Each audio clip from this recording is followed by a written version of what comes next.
Oh, yeah.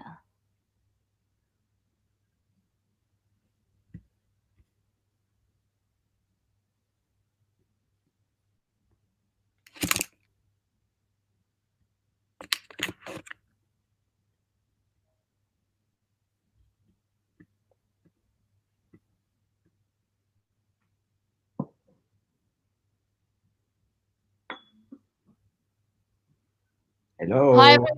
I'm Dr. Tia Kansara, and I'll be hosting this live brought to you by Replenish Earth. Replenish Earth's mission is to transition fossil fuel businesses to earth replenishing alternatives. Today, I've got a very special guest. His name is Elias. Welcome, Elias Cattan. Elias is he's got empty maracuyas as his site.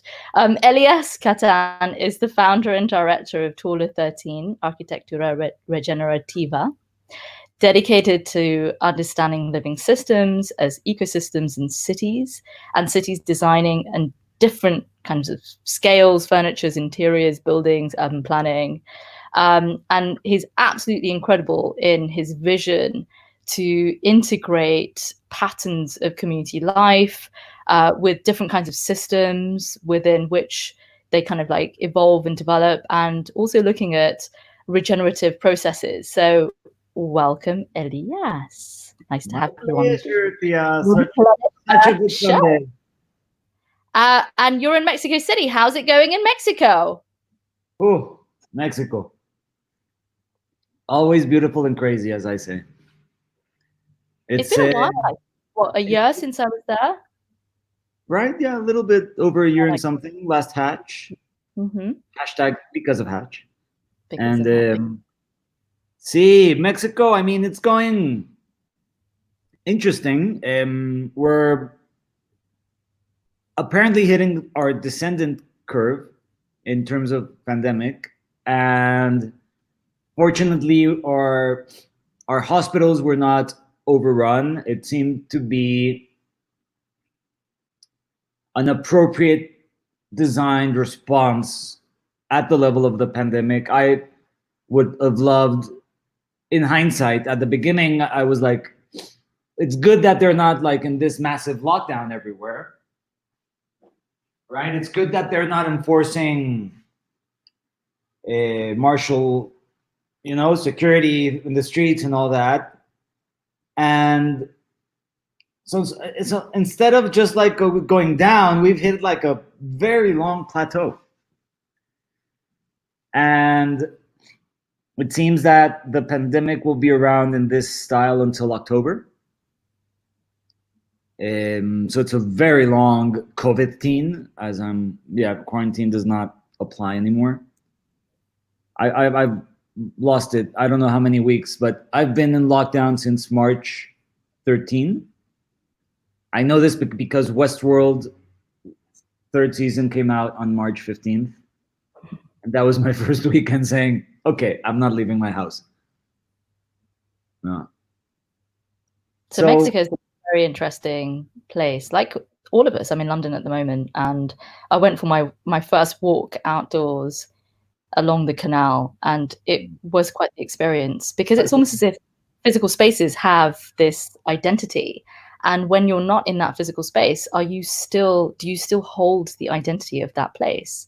It's like, if I'm not in Mexico City or if I'm not in London, am I still getting the feedback from the actual city of the way that it's designed, the way that it wants to give me some level of education? It's like every time I walk into a physical space, I'm bringing with me whatever it is that I am, all my questions into the space. I'm bringing all my experiences into the space.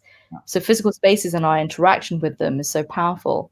And being in these sort of massive cities like London or New York or Mexico City are experiences.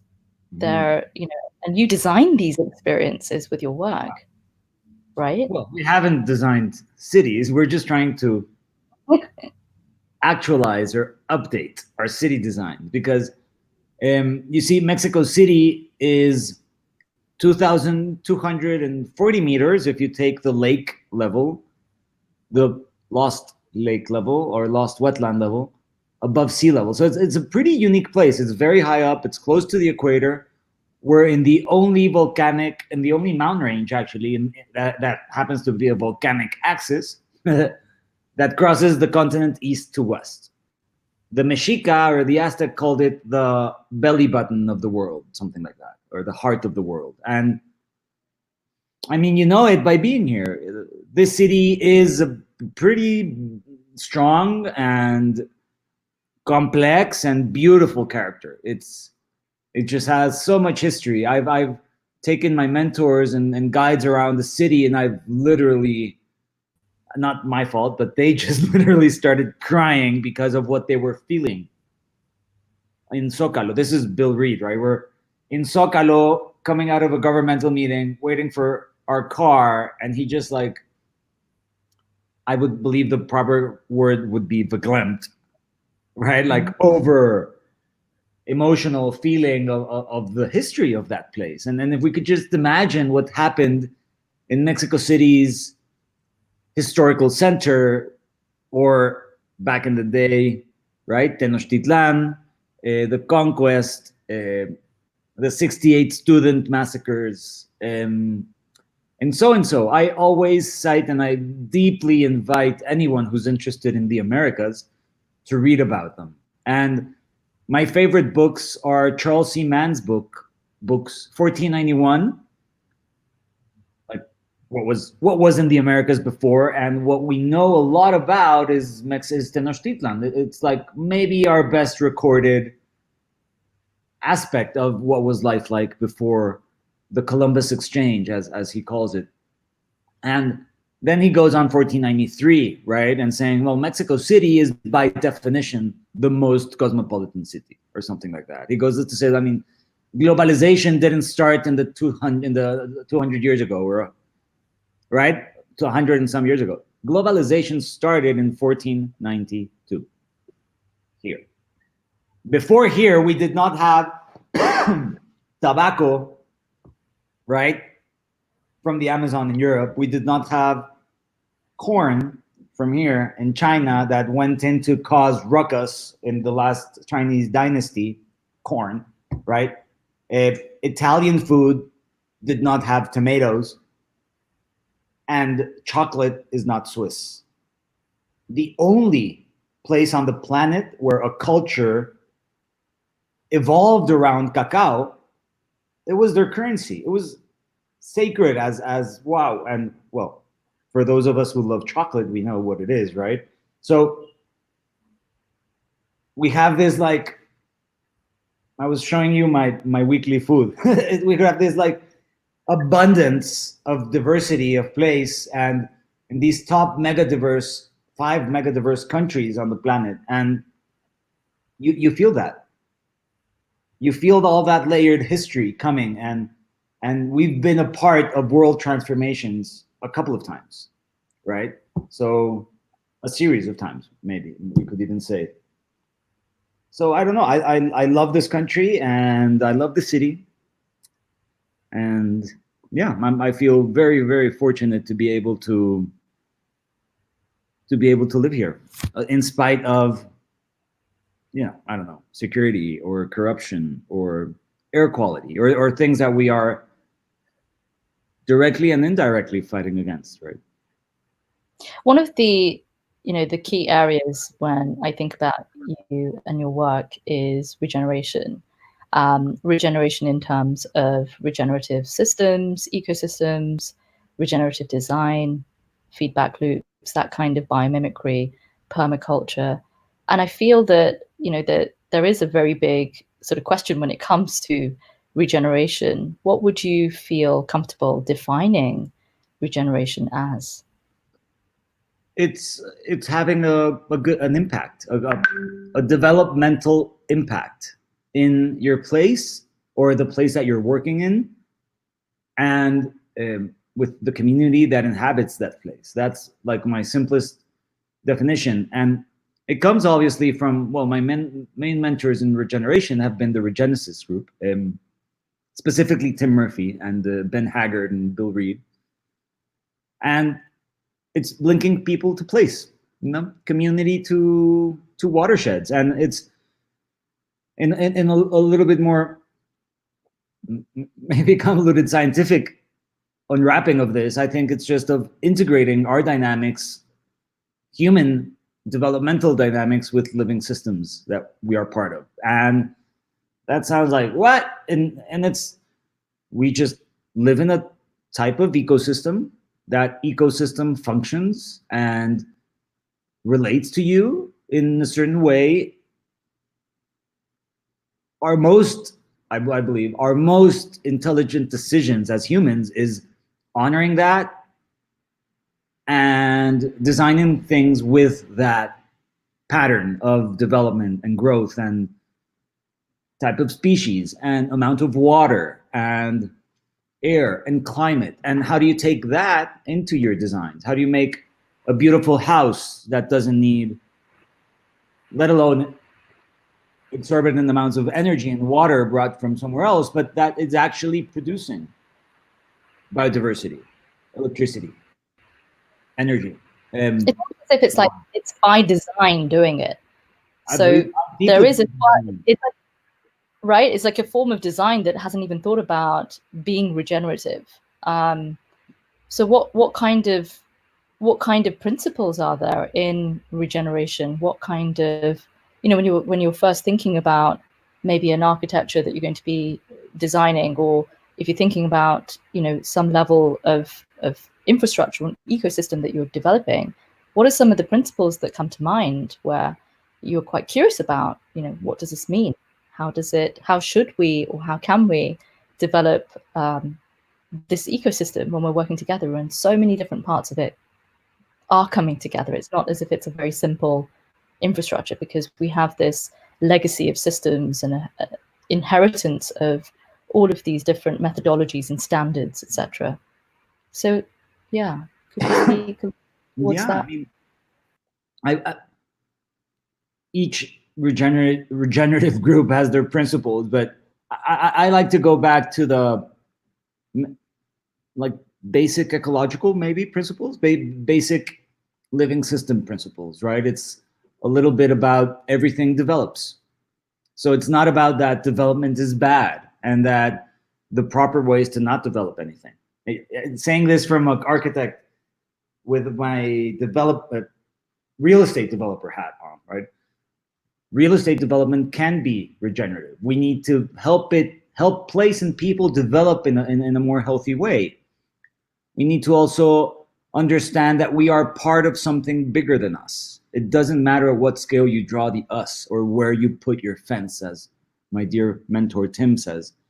It's just about moving that fence. It's not about me and my needs. It's not about my block. It's about our little region. It's about our little bioregion where water flows and what type of water comes from your upper shed. So it's about integrating yourself with your larger whole in a big way.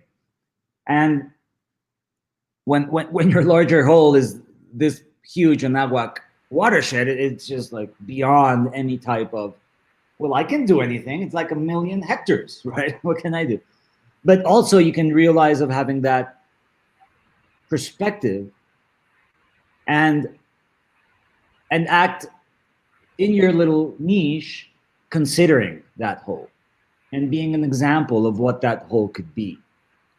That's pretty abstract. I mean, the wholesomeness of something is such an abstract concept for a lot of us who've been educated in universities with a very specific discipline or a very specific expertise. How does one even go about thinking in terms of wholesomeness? I mean, in terms of, let's say, regional planning or urban development, it's the scale where you draw your whole on, or your individual, would be your watershed, your micro shed, right? So that's where you start to come from the abstract world of larger wholes and come back and say, where is the break in my mountain range? I live here, right? And the mountain range is here, and water from here flows down there, and water from here flows down there. This is your watershed. I love you guys. I love the Brits, and you have the most appropriate words for things. You call this catchment. It's like brilliant. It's catchment management. It's where you catch your water, right? And this break in your watershed is also your line of sight, right? I constantly say this. If you're doing a walk in Oaxaca or in Bali, right? And Jared Diamond talked to this in one of his books. It's like the community takes you to their watershed break, and then the other community comes here and takes you to their community. So watersheds have a very defining quality for us because it's what we see, and it's the water that comes down and flickers down to where we live. And I don't know if this debate has been settled, but I've always heard that we settled because of agriculture, and I believe we settled more because of water. There's a river there. We have access to water, and because of that, we have an abundance of food and so. But we could go over and map the big cities and see that they were founded very much in terms of their relationship to water. So how can we make as if like water is the source. Water and the way that water flows and the access that we have is the ultimate, movement of humanity. If you look at the Indus Valley civilization, for many years, historians believe that the Indus Valley civilization were killed off, and the Harappan, Mohenjo-daro communities, etc., present-day Pakistan, really were sort of living along this river, moving their goods and services across it, irrigating their lands from the actual river.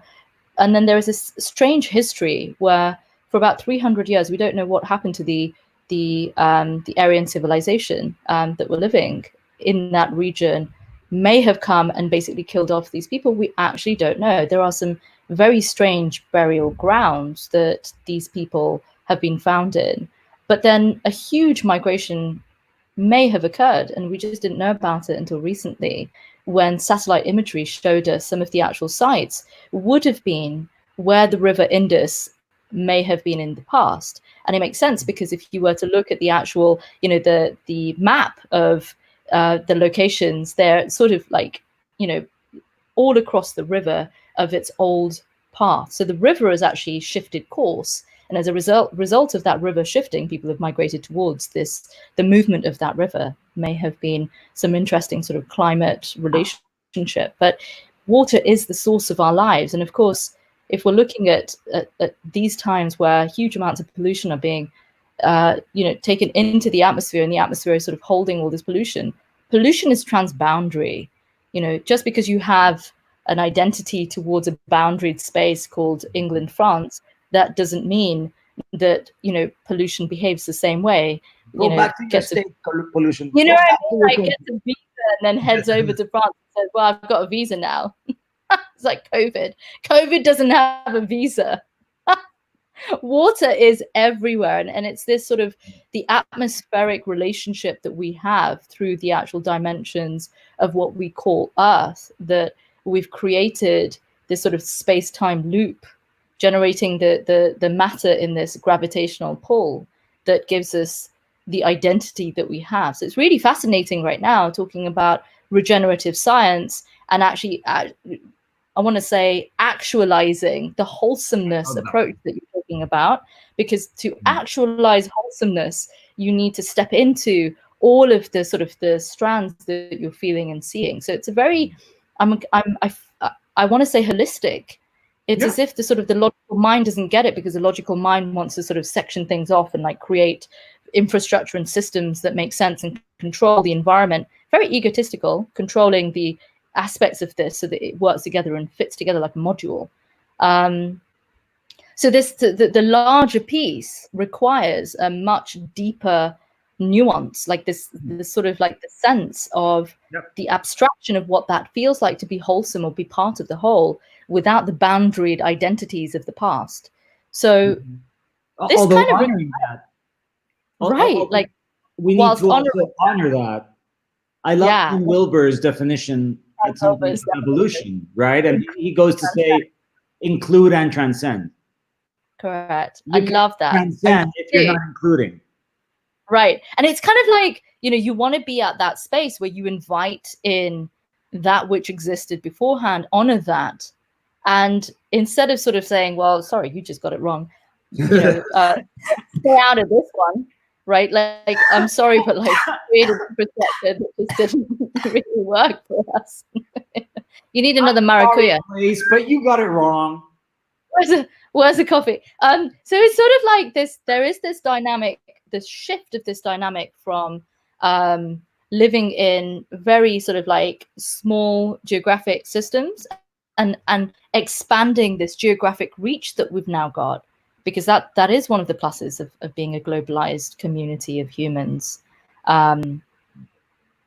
There is this sort of question that's coming up, and we sort of planned it beforehand as well, so I've got a little banner that I'll put up as well. How do you create that sort of mutual vision?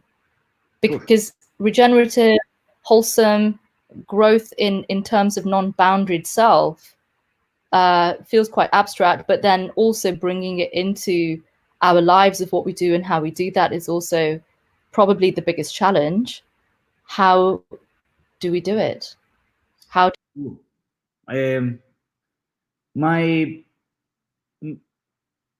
My academic, because I love academics, sorry, and thank you. I would go as you were framing. I love this word, actualization. And one of the first, I believe, paradigms to actualize is this idea of mechanical versus living systems. And as terms in that we understand, right, that a computer is a mechanical system and a forest is a living system, and we are living systems, our industry is mechanical, and that's a little bit of the mindset that we must first actualize in ourselves, I believe. And look at Symbiotic Earth, the Lynn Margulis documentary. Look at Mind Walk by Fritjof and Brent Capra. And these ideas of symbiosis and living systems and that we're part of an evolving system is, I believe, one of those first layers, so that there's a little bit of fertile ground in terms of abstract, but so true, right? So deeply true. And once we break through that recognition that we are part of a living system and that in being part of something, we can evolve with it. But it's a very complex system, right? My favorite methodology or process, we could call it, by Regenesis, again, it's a process they call story of place. And I use it in every single project, if I'm hired for that or not, in every single thing that we want to engage with. It's also remembering and honoring these animistic cultures, because in recognizing that living systems are living, they are a being in and of themselves. Mexico City is a character. Oh, I love that. It's a thing. It's a person, right? And if I want, and I'm gonna put this an example to you, Tia. If I want to gift you something, this is how Bill always frames it, and I'm gonna steal it from him as I stole so many other beautiful things. If I want to gift you something, if I go to my left brain, right, and say, okay, so I want to gift you something. Well, how tall is she? How broad are her shoulders? What specific type of panton is her hair? Right? It's like, that's how we try to understand places, just with statistics, just with measurements. And obviously this is not enough.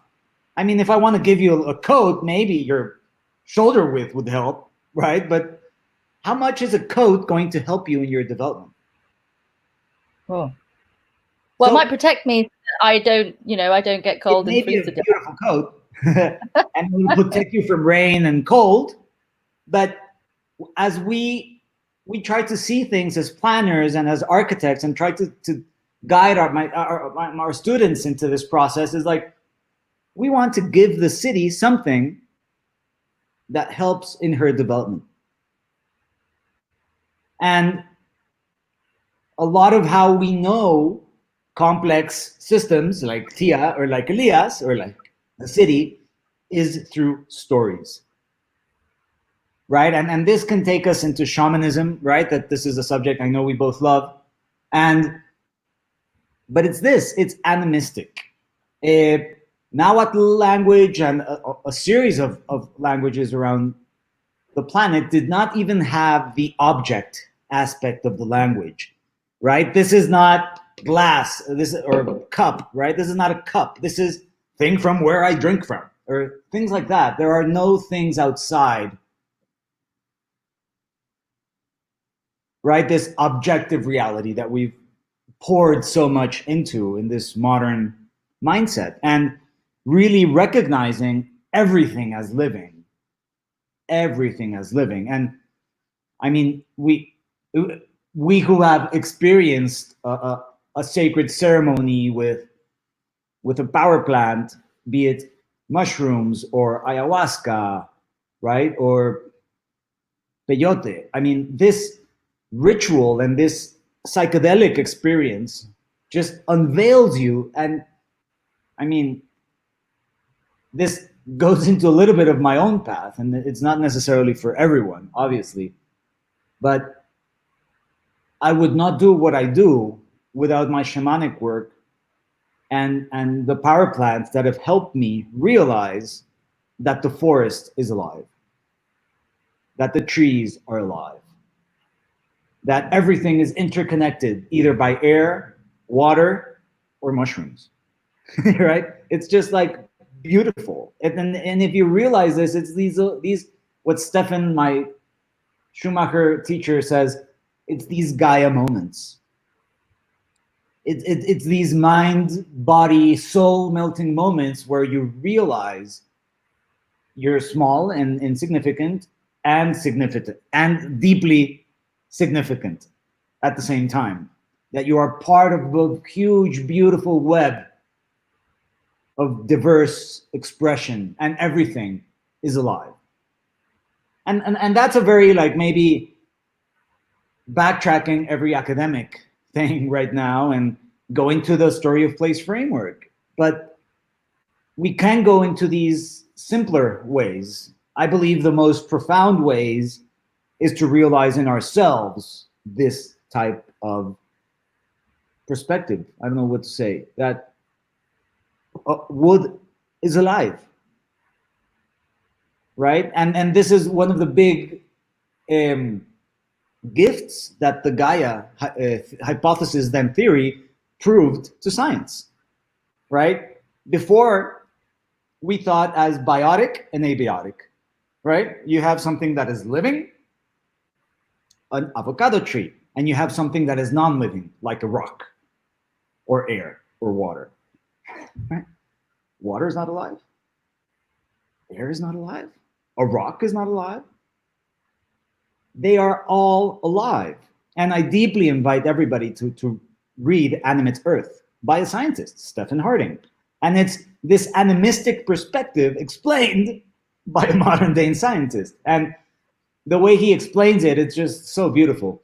Stephen, by the way, is half British, half Venezuelan, right? So he goes on to explain biodiversity in terms of its mathematics and how the daisy world and the math that evolved from the Gaia theory, him and Stephen Harding and Lynn Margulis mathematically proved that biodiversity is better or more resilient for ecosystems, right? And at the same time, he then goes into guiding a meditation of you being carbon. Carbon is alive, and he wants to conquer the Italian princess in oxygen or something like that. Isn't it?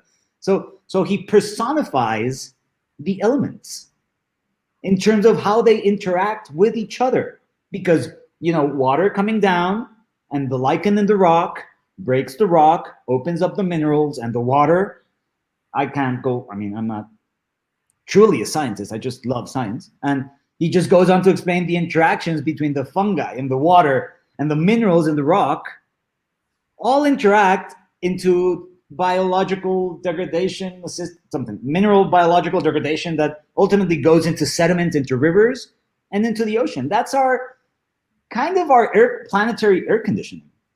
It's funny that you say all of this, because it's almost as if we and I just wanted to sort of call that out, that we've made the art of living binary. We've created like a binary relationship, alive or dead, right? The things don't exist in between, where, you know, there are these other aspects that just may you know, filter into those sort of like gray areas. And it reminds me of this this research that I was doing in Hinduism, where there are these sort of steps to the role of the human being, that this is the one incarnation that we have that is that goes beyond the sort of requirements of a single celled or a single sensed living organism, where multiple sensory capabilities give us the ability for reflective consciousness and all sorts of really integrative methodologies of being and questioning why we're being, and to create in ways that we work in so much depth of group activity. Just look at the way that during these corona times we've unearthed technologies and abilities and immunizations and you know, immune systems and technological ways of interacting to map out where we are, what we're doing, how we're doing it. You know, you're doing this, I'm gonna, you know, hold on and let me add on this extra bit just for you, because I think that this would really support your work. And so this sort of mapping capability that we have to then go interstellar is just mind-blowing. But what you just reminded me of is the binary nature of living and dead, and how, if we are to uncover these methods of appreciating where something is living beyond what we think is life, what is living? And it's as if we've, you know, even if like is everything that we're made from, scientifically, current education is that we come from the stars, because there's, you know, nebulas are created and the matter is created, the energy is created. The iron, right? The iron in our blood, something like that. Many years we didn't even know where gold came from. And more recently we found out through the Hubble telescope and the images to be able to identify, as soon as one of these explosions exist, you know, gold is generated beyond our wildest dreams. Is that living? That's what living. Creates, generates that power? What infuses it with consciousness to do what it's doing?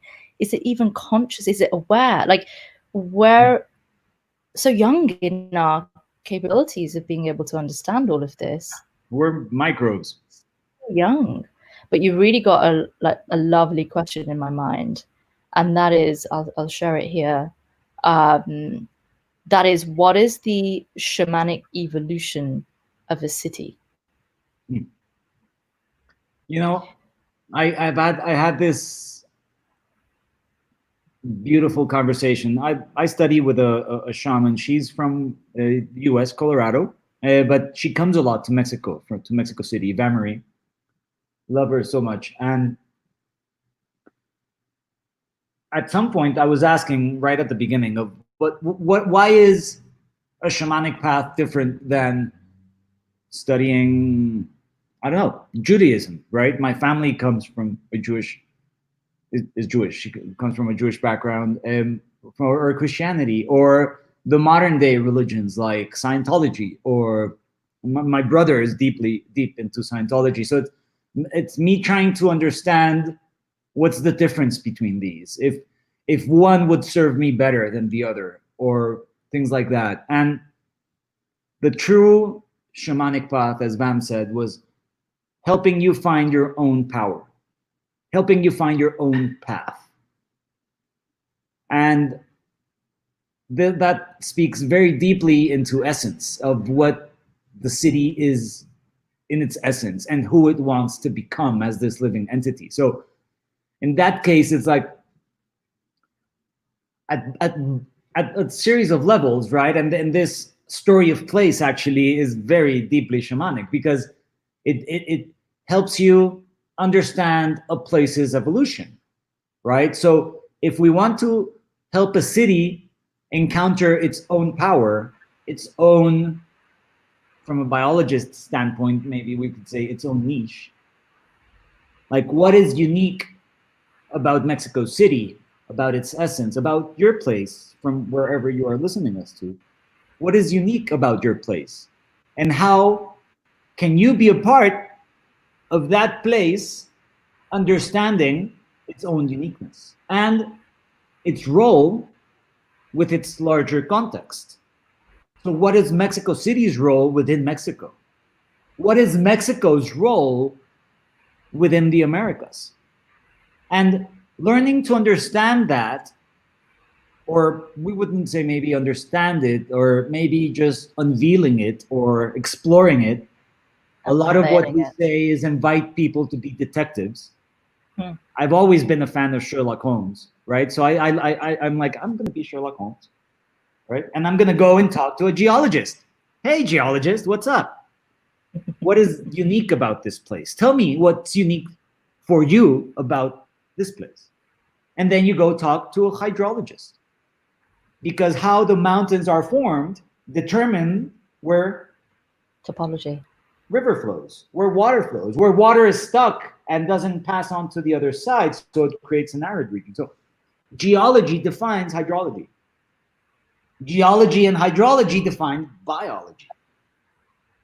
And understanding these living systems, planetary systems, we then go into exploring, detectiving human systems, uncovering, because it's not about doing a research like maybe we did in school, right? It's about talking to people that already know. And it's about linking those dots. And it's about finding that place's expression and who it's becoming. And I love that. I love that so much. I love this idea of a place in its own becoming, a person in their own becoming. I love that, we've got almost this sort of the abstract evolution of place. Like we often used to say in, the architectural school that I was at, the Bartlett, like especially like Lewis Mumford's work in the living city. Like what is it that helps the rise and the fall of cities, like Jane Jacobs' work on like what is it that creates the city, right? What is I know that this conversation's gone more into the cities. Well, I mean, naturally so, because that's where we live. Yeah, that's where we live. That's where we operate. We also we meet each other in cities, but also the cities have these personifications, like you said. I remember arriving into New York City for the very first time and just meeting the city's energy. Wow. And I was in like one of those typical yellow cabs. And I'm sitting in the cab thinking, whoo, like bright-eyed, like, wow, it's my first time to New York. And like there's, Manhattan right in front of me, and we're driving towards Manhattan. And there's just this moment of the energetic impulse, that the excitement, maybe the narrative, the myth, the story of New York. Like, what is it about the story of New York? We've got songs on it. We create art through it. We develop statues for it. We evolve generations of complexes around it. There's a particular stereotype of the person that comes from New York, or London, or Mexico City, or Delhi. And so these cities have these sort of like evolution, like they themselves are going through this evolutionary jump. And I'm reminded of this quote by Italo Calvino of The Invisible City, that the scars that are made on the city through the pathways created by humans, right? That the movement of us in cities is effective. The can be seen. It's like the X-ray of the city can show you where and whom energetically people have even been. But coming back to the question, what is the shamanic evolution of a city? There was something that you said that reminded me of the abstract, unknown, unseen evolution of what the city itself is doing. It's like we think we know what's going on. We think we know what we're doing in cities. We think we know what we're building in cities. You know, these are the boundaried spaces. Like, it really annoys me when people call a park wildlife, because I just look at, you know, the kind of the lawn rectangular space and think, gosh, yeah, this is not what I want people to have the experience of nature with, like the awe, the immersion that we've both been very grateful to have. Is the sort of like the living nature of the land that we're on. As you talked about Gaia before, the shamanic side of it is almost the unknowable experience. Like, if you were to switch off your five senses, the other senses that switch on are the ones that I think we're talking about. I think it's deeply going into that, redundantly, deeply going into a deep connection. And a shamanic path would also take me, and it's a beautiful story that I have in no way capacity to transmit the way Vamery does, but the kind of role that a shaman looks for, let's just be clear, it's not about giving you psychedelics, right? I mean, Vamery does not deal in psychedelics. There are shamans that do. Vamery works with her drum. Vamery works with plants, obviously, but not the power plants. And Vamery takes us camping. It takes us to have an experience. Yeah, I've done Vision Quest with her, and it's beautiful. But it's more about the experience of living in a community in nature, and sharing the stories, and talking about what's our role within our place. We used to do this for millennia, gathering around the fire as a community, conveying the living story of our place. This is what mythology, right? This is what we are lacking deeply right now. I've talked with her so much about this. This is why Game of Thrones comes out and we're all like, ah, or Lord of the Rings comes out, or Star Wars, and we're like, ah, because we are lacking a new myth. We are mythless. Right? God, that's so juicy. Mythless. In a way, we are trying to evolve. Everything is evolving, right? We could say that at some point. So, but we don't know our path. Where do we evolve to? More money? We need to evolve into being super capitalist douchebags. That's what the myth of capitalism is trying to tell us, right? So I deeply believe in, again, coming back a little bit to Wilbur, it's integrating and transcending. And in that integration part, through urban planning even, we ask what's important to maintain. And what's important of us to let go of. But it's not about capitalism is bad. Yeah. Well, I mean, parts of where we are definitely are bad. Parts of it got us to. It's just like all of our learnings of the past. Like, you know, there is something called, like, Chief, a very dear friend of mine, wrote a beautiful book on the art of unlearning. You know, just the same as any of these systems or our own personal journeys require. You know, you look at your bag and you're like, we don't need this anymore. Yeah. I don't need to hold this anymore. This is a beautiful way of framing it as well, because I studied with other shamans before Marie, and she was so beautifully wise in saying this. It's like, don't hate on them. Don't hate on him, specific guy. Because going back to Wilbur a little bit, it's there's integral shamans and there's egocentrical shamans, right?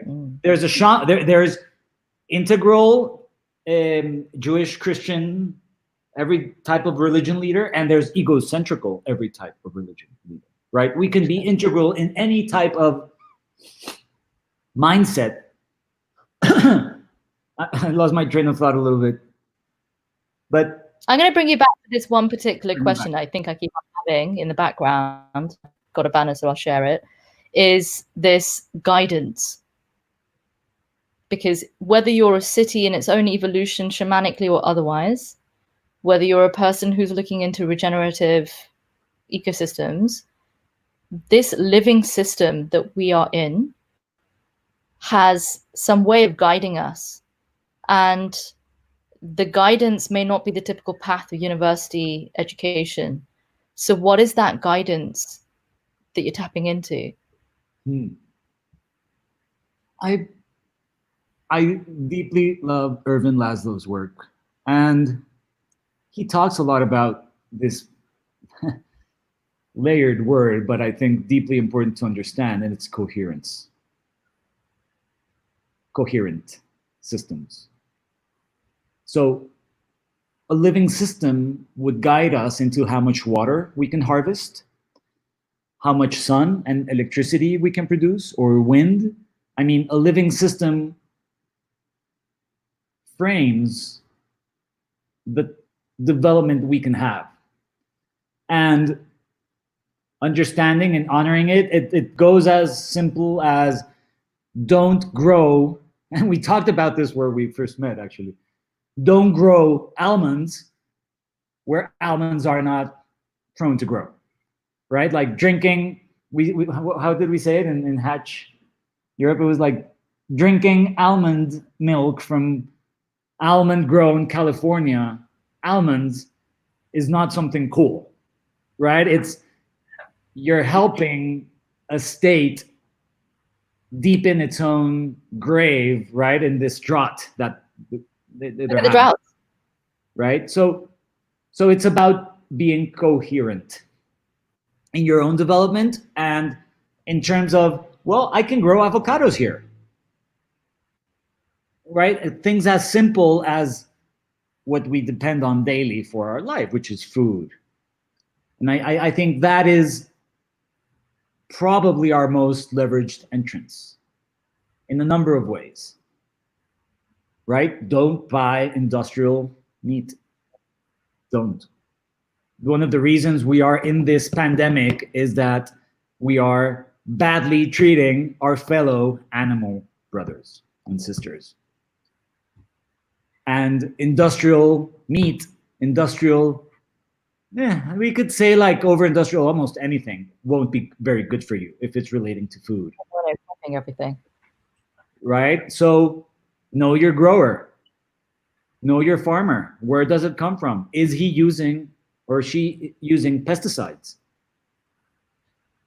I mean, obviously an organic label is maybe a good thing, but it's turned into this like certification, like THX. You have to buy the certification. And I think I'm going, one of my favorite authors, Michael Pollan. It's like just shake the hand of whoever is feeding you. That's the level of relationship that can really help transform things for you. And the chef at Schumacher said this a lot. It's like, I mean, if you import an organic banana from Costa Rica, or if you're eating your local banana, is a very different thing. Food that evolves within your same ecosystem, you're better off with those nutrients. And the Japanese have really similar to this. And you know, you're in this climate, this is where you're surviving, have the food within 12 kilometers of where you are geographically. Yeah. It is specific to what you need right now for the climate, for the temperature, for the ecosystem. And you can look in at the Rocky Mountain Institute building in the middle of Colorado, and they have this greenhouse and they're growing their own bananas.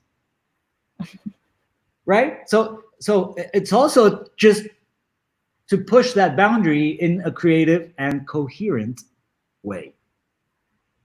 If you are able to do a greenhouse, if you have sufficient water, and if that greenhouse actually helps you regulate humidity and heat and climate within your building, and you're growing your own bananas, you're on your way. Mm-hmm. Right? And I deeply believe in that like food link, because, and we're seeing it right now with COVID, right? It's about a healthy system. It's about your healthy system and your own body, right? In terms of sun, water. I'm laughing like an old man coughing. Water, right? And nutritious food. And we know also now that, I mean, our meat intake, our cheese intake is way off charts with our own body's ability to process it correctly. Right? I'm mostly vegan. I sometimes get a crave that I want some. Yesterday I had a pasta with a little Parmesan cheese, which I love. And maybe in a couple of weeks, I'm maybe gonna want a hamburger, right? And it's a question of me recognizing when I want some meat. I try that meat to be good meat, almost always. And also at some point to be flexible and not be a very rigid person about it, right? But it sort of reminds me of this experiment that a friend of mine did, Charles Michel. Oh, I love Charles Michel. Yeah, so he invited, we held this event. I think it was a retreat for a community that I used to chair. And it was this incredible retreat where he invited people to come and to take the life of what they were going to eat. And I still remember the stories of the people that came to this retreat and said, I would never do that. And so the question of integrity came up, something that you're not willing to do, but you're willing for somebody else to do it on your behalf. Yeah. Is that in congruence with you eating it? Like, are you taking, I mean, the Hindu would say, you know, the life of which is now your karma. So you've taken on the karma, even if you're not doing the killing. I mean, so it's really interesting because there is this sort of relationship with food that we're almost not recognizing. I know that we're sort of coming to the top of the hour, but I did, you know, I think this conversation, you know, it's we so can go dear. On forever. Let's go on forever. We can, and you know, and we will. And for anybody who does want to take on maybe some more information from you and would love to know more about your work, I'm going to share the website that you have here already, but also if there is a way that, you know, what's the best way for people to get in contact with you, and what are you working on right now, so that, you know, people know that this might be something fun. Lovely. Yes, absolutely. I put a couple of links in our chat. It's a very like easy way for me to say it. Like it's very complex. We do a lot of things, but I have my design office, which is taller13.com. It's deeply needed of renewal, and it's being renewed by our dear friend Luis. He's doing a great job. Can't wait to share it with everybody. But so just keep in mind my website. I don't like it, but you can go into our other sites that I'm putting up. Ecoducto.mx is a green infrastructure project that we helped develop through an NGO that I'm been head of, and now relinquishing my presidency of the council to a beautiful person called Ana Maria Anuki, hopefully. And we call her president right now, La Presidenta. So we work in design through our office, and we aim to create this like allegiance of people working for Mexico City's watershed. And that's how we made Cuatro al Cubo. Cuatro al Cubo is 4 by 4 by 4. It's our shared NGO, over 60 allies working for a better Mexico City. And it's 4 axes: water, mobility, public space, and responsible consumption at 4 different levels: individually, collectively, locally, and regionally, because we need to integrate our bioregions into our thinking and doing. and 4, change of actions, habits, budgets, infrastructures, and law. This NGO emerged from workshops we did a little over 10 years ago with Regenesis. It's actually where Regenesis starting doing their workshops, because it's like we're working with people in government and then the money doesn't come through or the project doesn't come through, and then we're just like stuck with such a deep understanding of a watershed and its potential, and then we can't do anything. So in Mexico City, my proposal to them was, let's do it the other way around. Let's first understand our watershed and then see what projects can emerge from that. And from between the first and second workshop, the idea of regenerating Piedad River came along, because rivers are I mean, Mexico City has a lot of characters, right? The axolotl, which is the most regenerative organism that we know of on the planet, is one character that I deeply love. But the river, for me, is this element that really helps you integrate it into a system. I mean, if we went to a clean river a few blocks from my house, it would tell you that it comes from a forest and that the flow comes up and goes into a wetland. So it really speaks to you in a non-abstract way about your watershed and its relationship. And as we've said, it's about relationships, right? So how can we reframe our relationship to the river?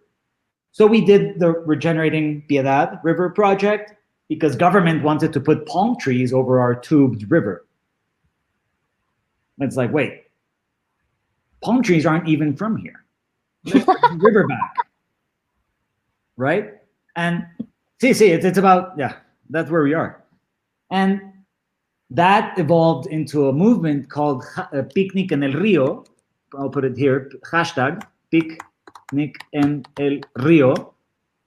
And we went to this tubed river and had a picnic on top.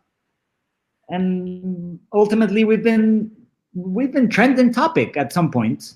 And government came back at 6 years after the first one and said, we're gonna do a park where you hold those picnics. It's gonna have blue lights to commemorate the river, sorry to say, river of caca.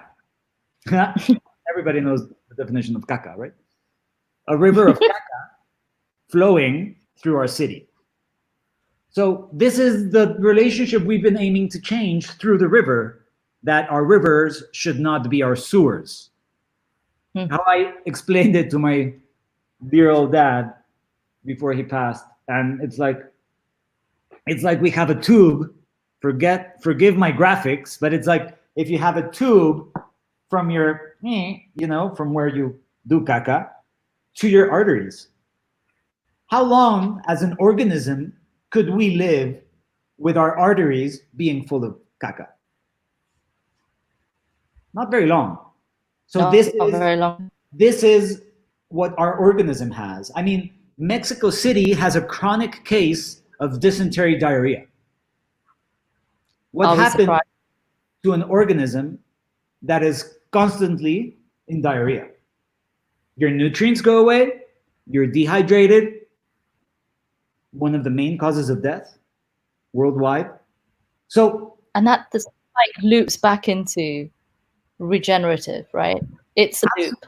It's a bio loop, and it's that the sort of like the water systems are sort of like part of that identity that we've created. And it's, just to thank you really, Elias, for such a broad and really fascinating conversation about regeneration. But also such a pleasure to deep dive with you. I've shared all of the links onto the actual comments, so please do follow up with Elias directly if that's something of interest to you. Organize a picnic. This is something that I just want to leave. And put the hashtag so that that can be followed. And if you're in Mexico, welcome. Coin it in English. Coin it in English, please. Yeah, do it in English. And so, yes, thank you, Elias, for your time. Thank you. It was an absolute pleasure. And I'm sort of like very excited and grateful for your time too. Thank you very much. You can subscribe to the YouTube channel that we've got currently. And if there's anything else that, or any particular topics that you'd like us to do, any people that you'd like us to interview, please do share them. So from me at Replenish Earth, thank you very much for your time, and I'll see you next week, maybe.